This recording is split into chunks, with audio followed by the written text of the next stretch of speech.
నమస్తే, this is Shaurya. Welcome to our channel. ఈ రోజు మనతో పాటు సీనియర్ జర్నలిస్ట్ దాము బాలాజీ గారు ఉన్నారు. వారితో మాట్లాడదాం. నమస్తే సార్. నమస్తే. సార్, ట్రంప్ కి నోబెల్ బహుమతి.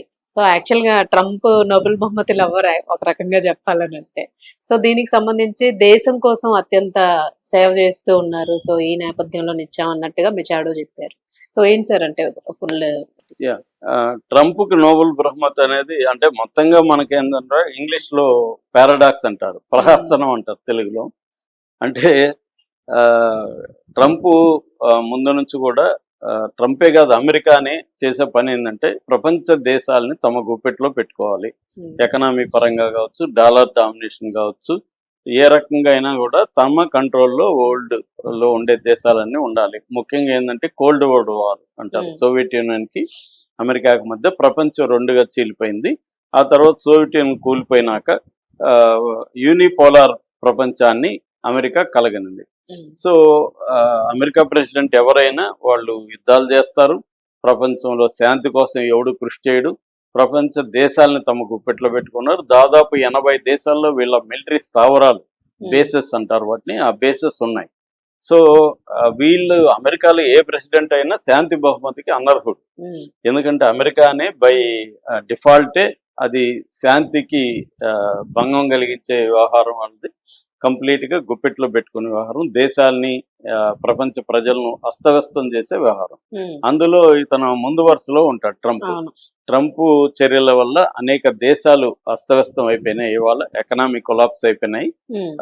దేశ ప్రజలు ఫర్ ఎగ్జాంపుల్ 70,000 మంది గాజాలో చనిపోతుంటే ట్రంప్ ఇప్పటి వరకు దాన్ని వేడుకు చూశాడు.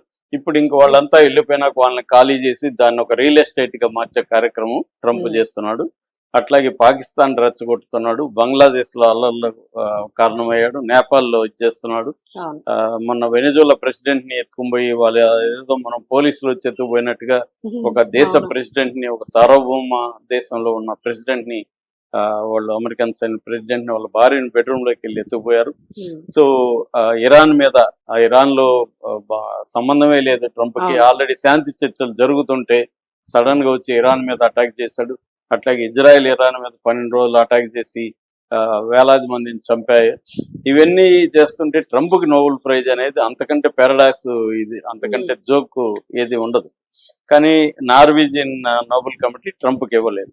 ట్రంప్కి ఇవ్వకుండా ఒక రకమైన పరోక్షంగా ట్రంప్ శిష్యురాలు లేదా ట్రంప్ అభిమాని ఆమెకి ఇచ్చింది. ఆమె పేరు మరియా కొరీనా మచోడో, ఎంసీఎం అని పిలుస్తారు ఆమెను.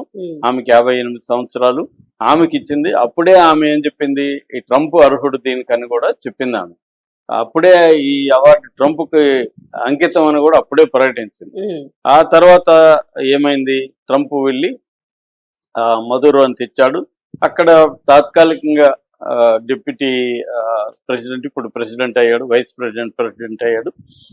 ట్రంప్ అక్కడ మధురో కొడుకు కూడా గవర్నమెంట్లో ఉన్నాడు.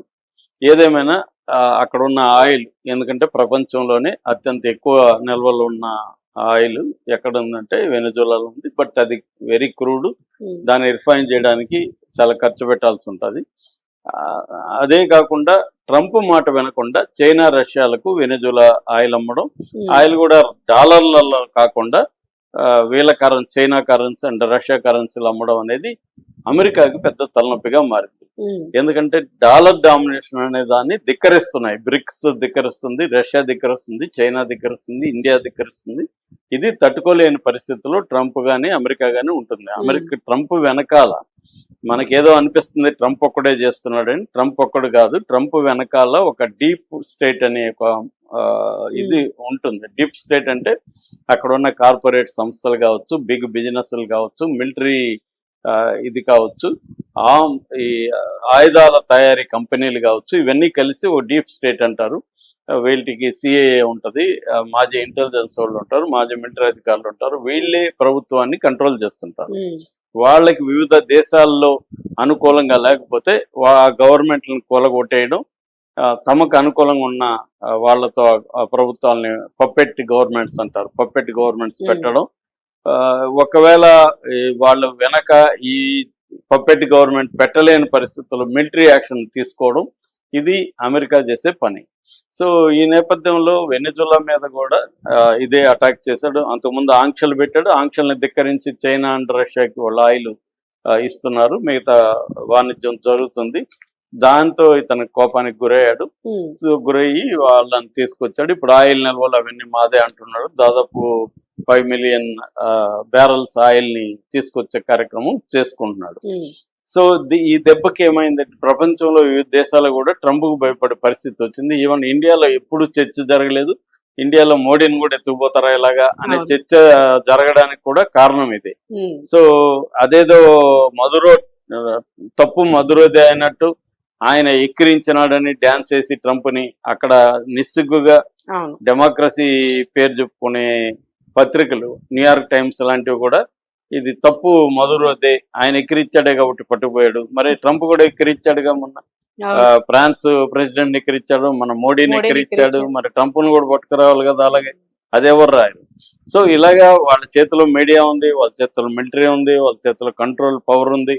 అట్లాగే ప్రపంచాన్ని కంట్రోల్ చేయడానికి ఏర్పడిన యుఎన్ఓ లాంటి సంస్థలు, దాదాపు 66 సంస్థల నుంచి ట్రంప్ బయటకు వచ్చేసాడు. అమెరికా బయటకు వచ్చేసింది. అంటే ఏ అంతర్జాతీయ సంస్థల్ని కానీ, ఒడంబడికల్ని కానీ, సంప్రదాయాల్ని కానీ ట్రంప్ కానీ అమెరికా కానీ ఫాలో కావట్లేదు.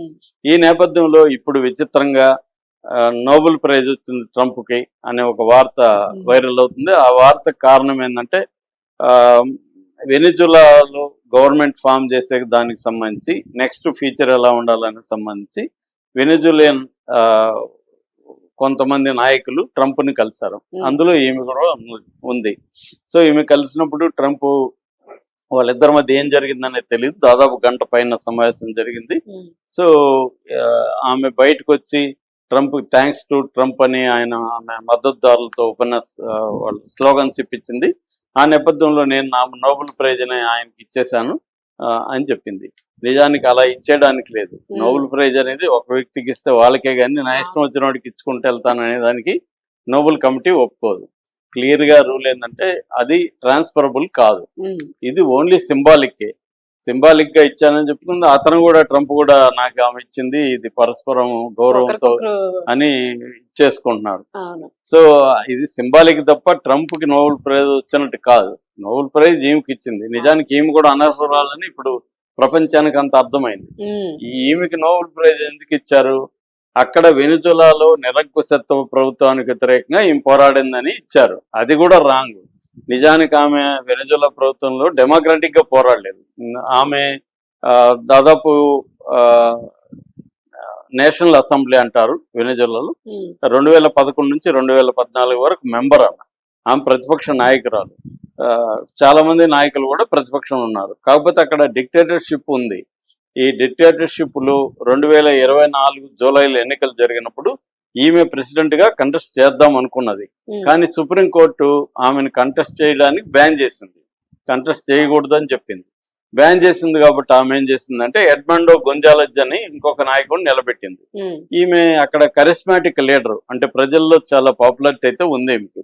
అయితే ఈ మీద ప్రధాన విమర్శ ఏంటంటే ఆమె డెమోక్రటిక్ గా పోరాడకుండా ఇతర దేశాలని మిలిటరీ ఇంటర్వెన్షన్ అంటారు. మిలిటరీ ఇంటర్వెన్షన్ అంటే ఏం లేదు, అటాక్ చేయమని. ఇతర దేశాలు వచ్చి అటాక్ చేసి వాడిని కూల్చేసి నాకు అప్పగించుకోండి అని అడుగుతుంది తప్ప ఆమె డెమోక్రటిక్ గా ప్రజలను ఆర్గనైజ్ చేసి పోరాడేది చేయట్లేదు. పైగా 1 year నుంచి ఆమె వేరే దేశాల్లోనే ఉంటుంది. అంటే ఆమెను బహిష్కరించారు. అట్లాగే ఈ గొంజాలెజ్ కూడా ఎగ్జైల్ అంటారు, ఆయన కూడా బహిష్కరించి ఈమె అండర్ గ్రౌండ్ లో ఉంటుంది. సో ఇప్పుడు ఇదంతా కూడా ఒక ప్లానింగ్ లో భాగమే అని చెప్తున్నారు. ఇప్పుడు ఇంటర్నేషనల్ పరిశీలించే వాళ్ళు ట్రంపే ఈమెకి నోబెల్ ప్రైజ్ ఇప్పించాడు. ఎందుకంటే వెనిజులా క్రైసిస్ ని ముందు జనంలోకి తీసుకెళ్ళాయి. అంటే మనకు ఒక సామెత ఉంది కదా, కుక్కని చంపాలంటే ముందు పిచ్చి కుక్క అని చెప్పాలి.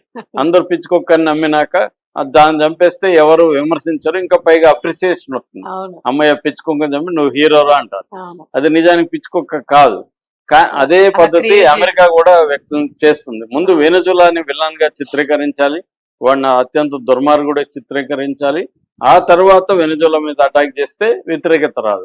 ఇదే స్కీమ్ లో భాగంగానే ఈ కొచ్చాడోకి ముందు నోబెల్ ప్రైజ్ ఇప్పించి ఆ తర్వాత వెనిజులా మీద దాడి చేసి అతను పట్టుకొచ్చి ఇప్పుడు మళ్ళీ ఈమె అతనికి ఇవ్వడం.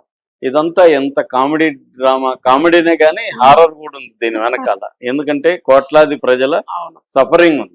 ఉమ్, సో ఇది ఒక రకమైన సఫరింగ్ కామెడీ అని చెప్పొచ్చు. ఉమ్. సో ట్రాజిక్ కామెడీ అని చెప్పొచ్చు.